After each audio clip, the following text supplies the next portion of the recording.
तो जी ये है पानी वाला अचार, बहुत ही मज़ेदार बनता है ये अचार।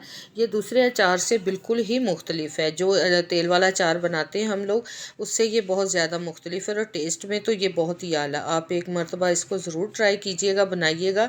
ये पानी वाला अचार है और ये बहुत दिन चलता है। आप इसको अपने दस्तरखान की जीनत बनाएं। इसको किस तरह बनाते हैं तो चले मैं आप लोगों के साथ शेयर करती हूँ। तो जी अस्सलाम वालेकुम, कैसे हैं आप सब? उम्मीद करती हूँ जी आप बिल्कुल ठीक ठाक होंगे और खैर आफियत के साथ होंगे। अल्लाह पाक आप सबको अपने ज़ोमान में रखे, आमीन सुमा आमीन। इसी दुआ के साथ जी आज की वीडियो को करते हैं आगाज़। तो आज मैं आप लोगों के लिए लेके आई हूँ ये पानी वाला अचार, जो कि हम कैरी के साथ बनाएंगे। आप इसमें लेमन भी डाल सकते हैं, हरी मिर्च भी डाल सकते हैं और मिक्स अचार भी इसी तरह से बना सकते हैं। इसमें तेल जो है ना बिल्कुल कम डलता है, तेल इसमें बिल्कुल थोड़ा सा हम डालेंगे। सिर्फ हम इसको तड़का लगाएंगे तेल के साथ, और बाकी जो है ये बिल्कुल पानी इसमें डाला जाएगा। और चीज़ें जो है अचार वाली, इससे हम बहुत कम मसालों से ये अचार बनाएंगे, क्योंकि दूसरे अचार में जो है ना मसाले ज़्यादा डलते हैं, लेकिन इसमें हम थोड़े से मसालों में ही ये अचार तैयार करेंगे। तो ये मेरे पास जी है मेथी दाना, ज़ीरा, राई दाना मेरे पास है 2 चम्मच।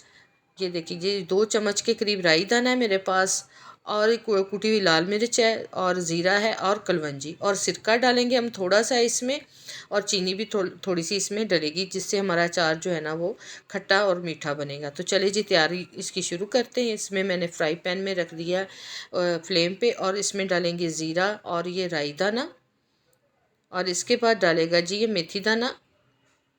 अब इसको हमने करना है ड्राई रोस्ट। और ये जो है रेड कुटी मिर्च, इसको हम बाद में डालेंगे, क्योंकि अगर मैंने पहले डाल दी तो ये जो मिर्च है वो बिल्कुल काली हो जाएगी और इसकी रंगत भी ख़राब हो जाएगी। तो ये देखें मैंने अब जो है ना बंद करके फ्लेम को फिर इसमें जो है ना ये डाली, ताकि इसकी हीट से ही ये हो जाएगा। तो हल्की आंच पे जो है मैंने इसको ड्राई किया है, ये देखें। अब फ्लेम को मैं बिल्कुल बंद कर दूंगी, और इसी हीट में जो है ना ये मिर्च को मैंने करना, और इसको हिला हिला के आप लोग जो है ना इसको करना है ठंडा, क्योंकि ये बिल्कुल गर्म है और जल्दी से ना ये ख़राब हो जाएगा, मसाले का कलर ख़राब हो जाएगा। तो यहाँ पर जी मसाला मैंने सारा पीस लिया था, ये मैं आपको दिखा रही हूँ। अब एक बॉल लेंगे, उसमें ये मसाला सारा डालेंगे, और इसका कलर और खुशबू तो बस आप मत पूछें, कि इतनी ज़्यादा खुशबू आ रही थी ना कि बस नाक में घुस रही थी सारी खुशबू। और इसमें मैंने नमक डाल दिया। नमक आप अपने हिसाब से डालिएगा, क्योंकि अचार है, अचार में तो नमक ज़्यादा ही डलेगा, लेकिन फिर भी आप मुताबिक का ही नमक इसमें डालिएगा। तो इसमें थोड़ी मैं लाल मिर्च भी ऐड करूँगी, क्योंकि कुटी हुई जो मिर्च मैंने डाली हुई है, और उसका बैलेंस करते हुए लाल मिर्च जो है ना वो मैं कम ही डालूँगी इसमें। तो आप अपने हिसाब से, मैं जितना आप बना रहे हैं उस हिसाब से डालिएगा। तो यहाँ पे हल्दी जाएगी। तो मेरे पास जो कैरियाँ थी ना जी, वो आधा किलो के करीब कैरी थी, तो उस हिसाब से ये सारा मसाला मैं बना रही हूँ। तो हल्दी भी चलेगी। अब इसमें जाएगा ये धनिया पाउडर। धनिया पाउडर आप चाहें तो कुटा हुआ भी डाल सकते हैं, पिसा हुआ भी डाल सकते हैं, वो आपकी मर्ज़ी है, क्योंकि हम पानी वाला अचार बना रहे हैं तो ये सारे मसाले इसमें जो है ना पिसे हुए ही जाएंगे। अब इसको हमने करेंगे मिक्स आप इसको अच्छे तरीके से कर लेना है इस तरह से। ये देखिए अब मैंने इसमें डालूंगी ये पानी मेरे पास ये बॉयल पानी है, और अगर आप चाहें तो फ़िल्टर का पानी भी इसमें डाल सकते हैं। तो बॉयल करके और ठंडा किया है, गर्म पानी इसमें आपने यूज़ नहीं करना। आपने इसको बॉयल करके ठंडा पानी करके और थोड़ा थोड़ा करके डालिएगा। एकदम अगर आप डालेंगे तो आपको समझ में नहीं आएगा कि कितना हमें थिक ये मसाला चाहिए। तो मैं देख रहे हैं आप कि मैं बिल्कुल हाथ रोक रोक के इसमें पानी डाल रही हूँ, और जितना मुझे ज़रूरत होगी उतना ही मैं इसमें पानी डालूँगी। तो थोड़ा सा मैं और डालूँगी इसमें पानी। ये देखिए बिल्कुल एहतियात से बना रही हूँ कि ये ज़्यादा एकदम से पतला ना हो जाए। तो ये देखिए मुझे इतना ही इसमें पानी चाहिए था, क्योंकि जो कैरियाँ हैं हमारी उसने भी पानी छोड़ना है इसमें। तो वो पानी जो है ना इसमें ही सरसों सारी फूलेगी। जो हमने सरसों इसमें कूट के डाली, मेथी दाना डाला, सारा मसाला जब फूलेगा तो ये बिल्कुल थिक अचार बनेगा, बिल्कुल लिक्विड वाला अचार नहीं बनेगा। तो अब जो है ना मैं इसमें कैरियाँ डालूंगी। तो ये देखिए कैरियाँ मैंने काट के, मैंने छोटे छोटे पीसेस में काटी हैं। आप चाहें तो इसको बड़े पीसेस में भी काट सकते हैं, वो आपकी मर्ज़ी। आप चाहें तो जैसे कुचला अचार बनता है, बारीक बारीक कम्बियाँ काटी जाती हैं, कैरियाँ काटी जाती हैं, आप उस हिसाब से भी काट के इसमें डाल सकते हैं। वो हर चीज़ जो है ना वो अपनी पसंद के हिसाब से आप कम ज़्यादा और जो भी शेप आप अम्बी के दे सकते हैं वो आप कर सकते हैं।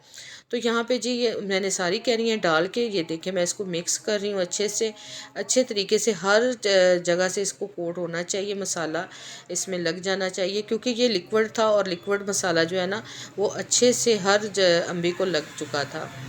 तो ये देखिए, तो देखने में ही ये लाजवाब लग रहा है, बहुत मज़े का लग रहा है, तो ये खाने में ही उतना ही मज़ेदार है। आपने इसको जो है ना मेरे तरीके से लाजमन बनाना है। तो यहाँ पर जी ये मैं 2 चम्मच के करीब इसमें सिरका डालूँगी। सिरका इसलिए डाला जाएगा कि इसकी लाइफ बढ़ जाएगी अचार की। ये आप इसको काफ़ी दिन तक जो है ना इसी तरह से रख सकते हैं। आप इसको फ्रिज में भी रख सकते हैं। इस अचार को बनाएं और इसको फ्रिज में रखें। फ्रिज में अगर आप रखेंगे तो इसको 3-4 माह तक आराम से इसको खा सकते हैं। अब यहाँ पे इसका जो खट्टापन है ना उसको बैलेंस करने के लिए आप इसमें मज़ीद एडिशन करना चाहें तो कर सकते हैं। तो मैं यहाँ पर चीनी डालूँगी। आप इसमें गुड़ या शक्कर भी डाल सकते हैं। तो इसमें मैं तकरीबन 1 चम्मच के करीब मैंने इसमें चीनी डाली है। उससे क्या होगा कि जो इसका खट्टापन है राई का, सरसों का और कैरी का खट्टापन जो होता है ना वो जो चीनी है वो बैलेंस कर देगी। तो जिसका टेस्ट खट्टा मीठा टेस्ट जो होता है ना वो बड़ा मज़े का लगता है। और ये देखिए जी कितना मज़ेदार सा लग रहा है ना कि बस अभी पराठा बनाएं या चपाती बनाएं तो उसके साथ इसको खा लें। ये अचार जो है ना चावल के साथ बहुत मज़े का लगता है, दाल के साथ, सब्ज़ी के साथ आप इसको बना के खा सकते हैं। तो यहाँ पर जी अब मैंने पैन रख दिया है चूल्हे पर और इसका तड़का करेंगे तैयार।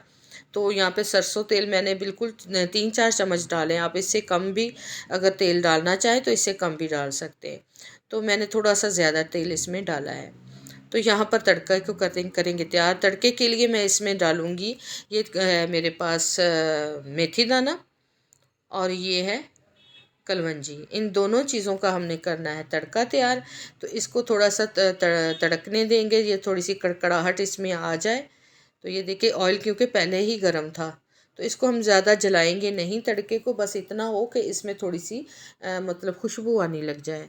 तो इतना ही तड़का हमने इसको करना है। तो यहाँ पर जी तड़का हम कर दें, फ्लेम कर दिया बंद। तो ये तड़का हमारा तैयार हो चुका। अब इसका थोड़ा सा टेम्परेचर डाउन करेंगे हम तड़के का हल्का सा। तो ये देखिए मैं यहाँ पे मैं थोड़ा सा हिला हिला के इसको थोड़ा सा कूल कर रही हूँ। तो ये देखिए जी तड़का हमारा तो बहुत ही मज़े का और खुशबू, मैं यकीन करें कि मैं बना रही थी ना तो मैं जो मेरा कैमरामैन मेरी बेटी थी ना वो यकीन करे कह रही थी मामा जल्दी से मुझे पराठा बना के दे। तो मैंने तो अभी इसके साथ खाना है। तो बहुत खुशबू बहुत पूरे घर में और पूरा काफ़ी देर तक जो हमारे घर में ना इसकी खुशबू जो महकती रही है। इतना ये मज़ेदार और बहुत ही लजीज अचार बना है। आप इस गोश्त सब्जियां भूल जाएंगे। यकीन करें कि ये अचार अगर आपके सामने कोई रख दे तो आप इसको ही खाएंगे, आप गोश्त नहीं खाएंगे। ये इतना मज़ेदार, इस ईद पे आप इसको लाजमन अपनी दस्तरखान की जीनत बनाएं। गोश्त बनाएं, कढ़ाई बनाएं, कुछ भी बनाएं तो आप इस अचार को अपने दस्तरखान पे लाजमन इस ईद पे रखिएगा। तो ये देखिए इसकी लुक मैं आपको दिखा रही हूँ बार बार। तो और एक बात ये है कि ये फ़ौरन से आप नहीं खा सकते, इसको आप थोड़ा ढक के रखें। तो ये देखिए जी थोड़ा ठंडा हुआ है तो अब इसकी लुक आप देख सकते हैं, थोड़ा मसाला भी फूल गया है। तो आप देख सकते हैं कि पहले ये बहुत लिक्विड लिक्विड सा लग रहा था, तो अब देखें इसका मसाला कितना थिक हो गया। अब इसको आपने धूप में रखना है। धूप में आपने तकरीबन 3-4 दिन इसको धूप लाजमन दिखानी है इस अचार को।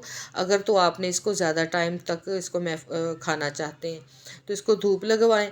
धूप लगवाने के बाद फिर आप इसको खाएं। जब ये जो आम है इसके पक जाएंगे इसके अंदर, तो जो पीसेस हमने डाले हैं कच्चे वो इसी खटास के अंदर और धूप में ही पकेंगे।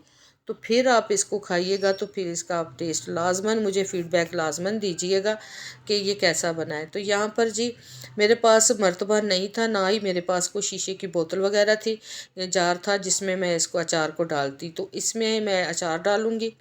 ये देखिए जी यही मेरे पास बर्तन था तो इसी में डालूँगा। आप चाहे तो इसी तरह बॉल में रहने दें और इसको आप डायरेक्ट फ्रिज में भी रख सकते हैं। तो ये ख़राब बिल्कुल भी नहीं होगा। बस इतना एहतियात आपने करना है कि जैसे पानी आपने डाला उसके बाद फिर आपने पानी का एक कतरा भी इसको नहीं लगाना और खुश्क चम्मच से अपने अचार जो है ना वो निकालना है और डालना है। ठीक है, इसी तरह से आपने इसको पानी बिल्कुल लगने नहीं देना। तो फिर ये लाइफ टाइम आपका अचार जो है ना वो चलेगा जब तक ये ख़त्म नहीं होता। तो जी ये अचार बस इसी तरह से इसको मैं इसमें जार में डालूँगी। तो ये वाला अचार अगर आपको पसंद आए, तो ये मेरी रेसिपी अगर आपको पसंद आए तो आप मेरे चैनल को सब्सक्राइब करें, वीडियो को लाइक करें, शेयर करें और बेल आइकन के बटन को लाजमन प्रेस करें ताकि हर नई वीडियो का नोटिफिकेशन पर वक्त आप तक पहुँचे। मिलती हूँ अगली वीडियो के साथ अच्छी सी रेसिपी के साथ। तब तक के लिए इजाज़त चाहूँगी। अल्लाह हाफ़िज़।